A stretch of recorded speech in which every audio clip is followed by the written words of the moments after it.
28.2. sa bude konať protest proti progresivizmu v Nitre. A keď už ma častokrát tak konfrontujú mnohí ľudia, ktorých mi je úprimne ľúto, pretože spájajú ten politický progresivizmus a progresívcov a ich aktivity v realite a ich postoje s teoretickými definíciami, vlastne čo je progres, pokrok a liberalizmus a demokracia a tak podobne. Ono viete, progresívci vás neustále budú strašiť nejakou ruskou propagandou, aktivitami, ktoré sú akože financované na Slovensku, aká to je hrozba pre suverénny štát a zasahovanie do vnútorných záležitostí štátu. Čo samozrejme je pravda. Ale nepovedia vám to B. Nepovedia vám, že existuje nejaká prozápadná propaganda, ktorá je na míle vzdialená od pravdy a od informovania ľudí o skutočnej pravde. Už vám nepovedia, že aj to financovanie aktivít slovenských nezávislých a objektívnych politikov na území Slovenskej republiky, napríklad z takej Veľkej Británie, je úplne rovnakou hrozbou ako financovanie z Ruskej federácie. Rovnako sú to finančné zdroje zo zahraničia. Rovnako zasahujú a manipulujú verejnou mienkou ľudí na Slovensku.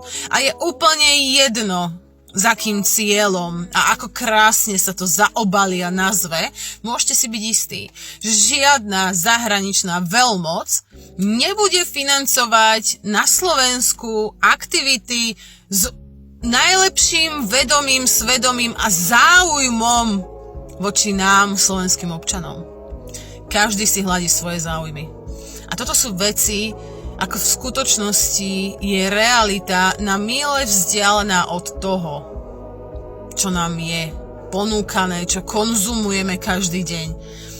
A ako náhle prestaneme sa rozprávať o týchto veciach, ako náhle dovolíme pocitu vlastnej neomylnosti, nadradenosti, arogancie vstupovať do nášho sveta, ako náhle prestaneme diskutovať s ľuďmi, ako náhle prestaneme rešpektovať ľudí, aj keď majú iný názor, lebo, Bože môj, nie sme tu na svete predsa preto, aby sme vždy s každým vo všetkom súhlasili.